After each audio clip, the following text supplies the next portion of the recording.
I, 65, am estranged from my daughter, 36, female. I'm completely at fault. Her mother is a narcissist, and I was brainwashed by my now ex-wife, who I recently divorced, into believing her daughter was the problem. But I finally seen the light and realized my daughter was never the problem, it was my wife. And stupidly, I would go along to get along, but I finally grew a pair and told her to go to the bad place.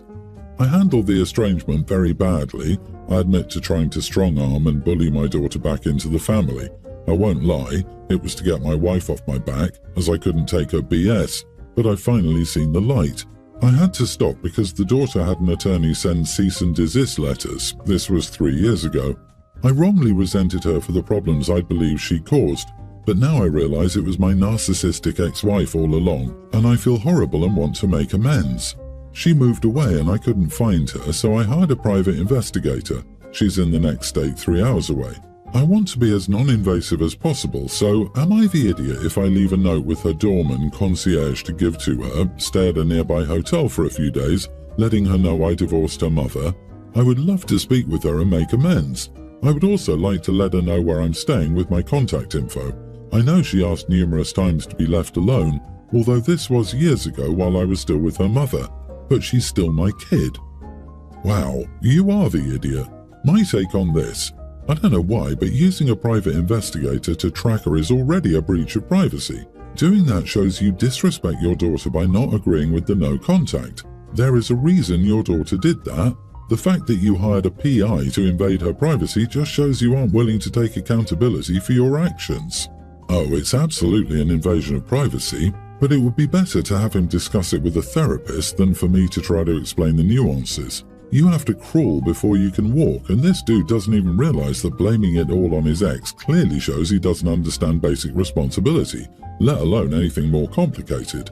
I messed up, but I blame my ex-wife for it. He and his wife seem to have this attitude and are finally divorced since they can't stand each other. I hope OP's daughter is doing well. Dude, let me get this straight. You spent years blaming your daughter, then harassed her until she had to send a cease and desist, and now you think leaving a note with her doorman is going to start to fix everything? That's a creepy move. If you want to make amends, respect her boundaries, leave her alone, and maybe consider therapy instead of dragging her into your drama. I mean, no boundaries, right? After a cease and desist order? This isn't all the narcissistic ex-wife's fault here. Staying in a nearby hotel. Yikes. Call it what it is. Stalking. He is stalking her. She has clarified that she doesn't want him to contact her or know where she is. This man is frightening and should not in any way contact his poor daughter. I have a different take. If you want to make amends, spend a year in therapy getting your head on straight. Stop blaming your mistakes on others. Accept responsibility for your mistakes, etc. Then, after your therapist agrees you're in a good place, you make an appointment with the attorney that she hired. You give the attorney the information you have if he doesn't know her current address, and then you let the attorney contact her to see if she will accept your letter after you write it with the therapist. Then you wait for either the attorney to contact you or for your daughter if she so chooses. If the attorney tells you it's a no, you accept that no. Leave her money in your will, but leave her alone. Trying to contact her any other way is 100% wrong.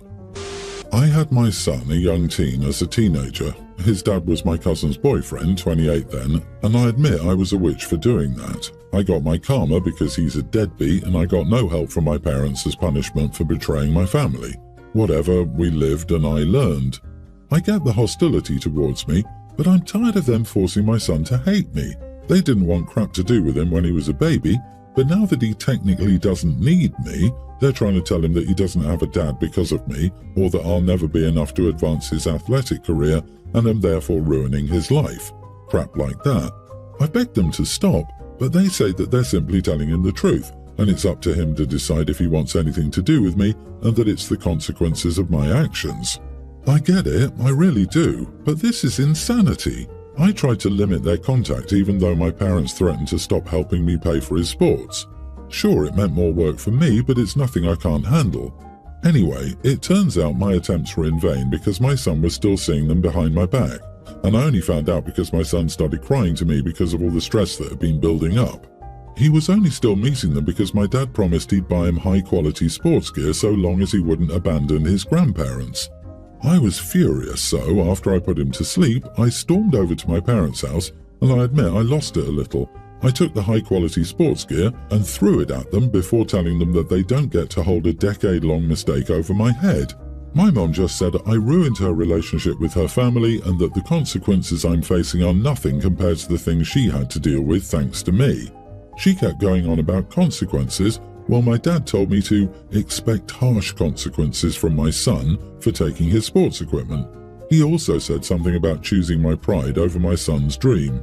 I snapped and told them that I didn't care about the consequences, that the word had lost all meaning and they all just sounded like idiots to me.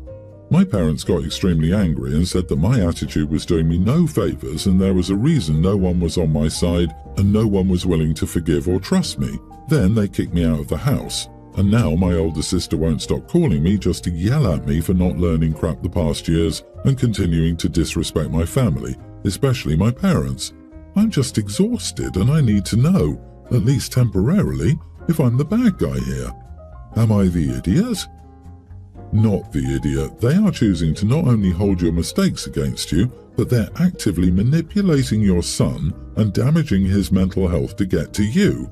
Honestly, even though the cheating was definitely not a good decision, the fact that you were raised by these people and ended up possessing any kind of moral compass at all is pretty remarkable, and you ironically seem to be the only one in your family who has one, so kudos to you for that. While what you did is crap, you're not a homewrecker. They weren't even married. He also cheated. Whether it was with you or someone else was most likely just a matter of time. There are always two sides to the coin. Honestly, I can't get over the fact your family is still punishing you for something that happened when you were a teen. A literal child yourself. You were groomed and they don't even care? Why are they projecting their anger onto you and not the 28-year-old who cheated on your cousin and impregnated you? Ugh, I'm so sorry for the circumstances you're in. Probably best to go low or no contact. Expensive sports equipment be damned. Didn't the cousin also dodge a bullet, and shouldn't they ultimately be happy about that? If they're being mean to you, I mean. OP, please talk to your son.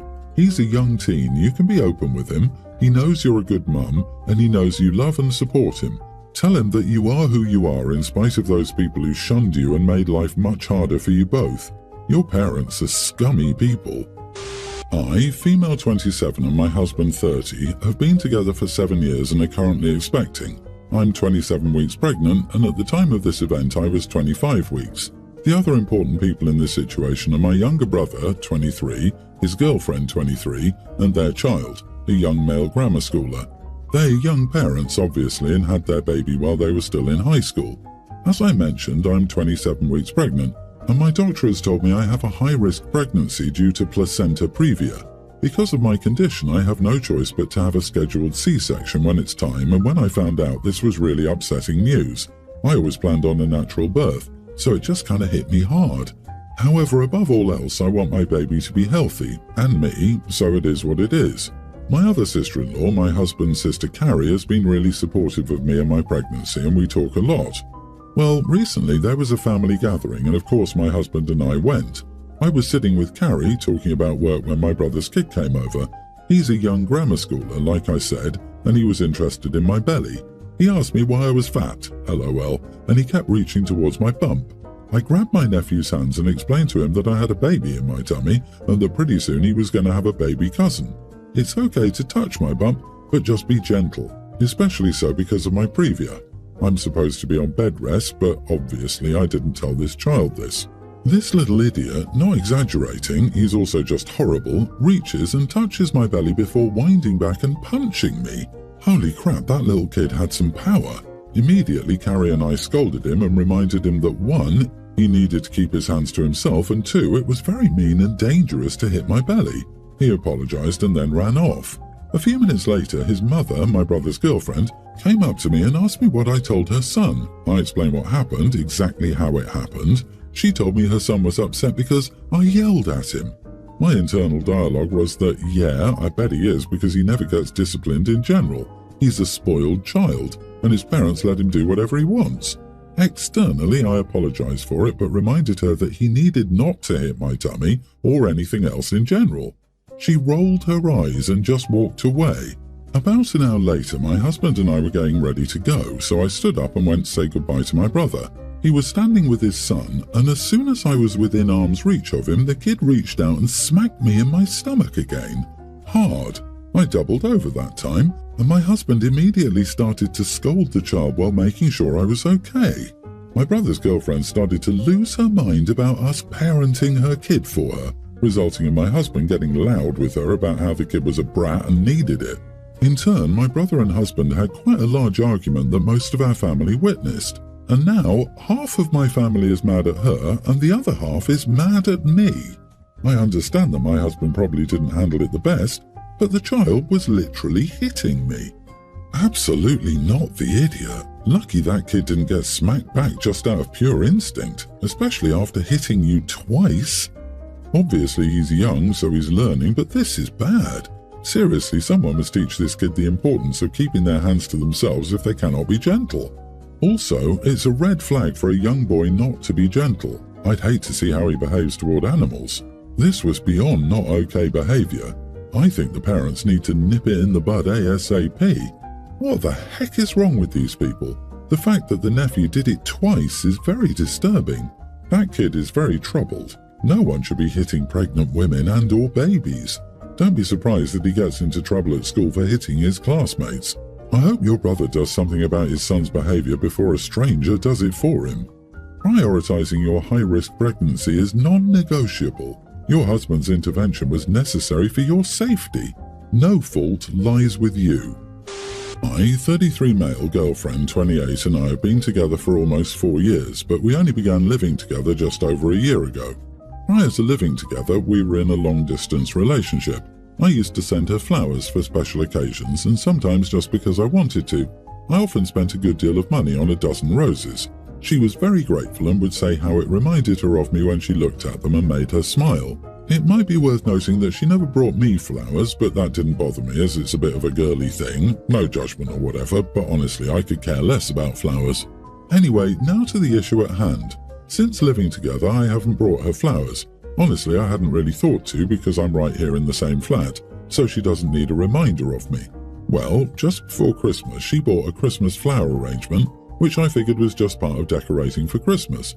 Early January, she threw it out, and in its place appeared another vase of flowers, which I didn't say anything about because she wasn't working. She's a private school teacher and was off for their Christmas holidays, and I figured she's just bored.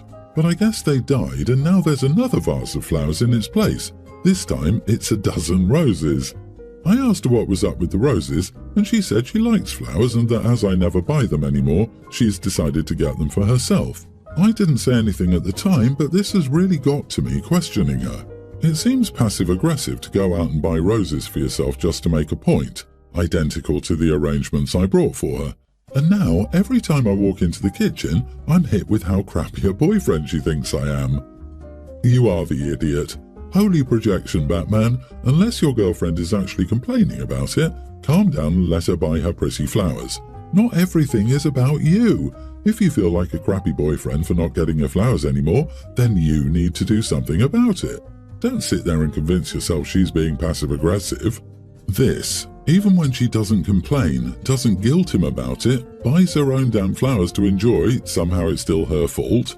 I literally had an ex tell me I made him feel bad for buying myself flowers after he stopped buying them for me after he'd moved in. Even though I bought myself flowers every week, in addition to any he bought me the entire time he'd known me. I had an ex like that. When we first started dating, they bought me flowers a couple of times, but then it stopped. Then one year my sister sent me flowers for my birthday, when my ex and I were living together, and he flipped his crap like, "Who is sending you flowers?" I was super resentful of it.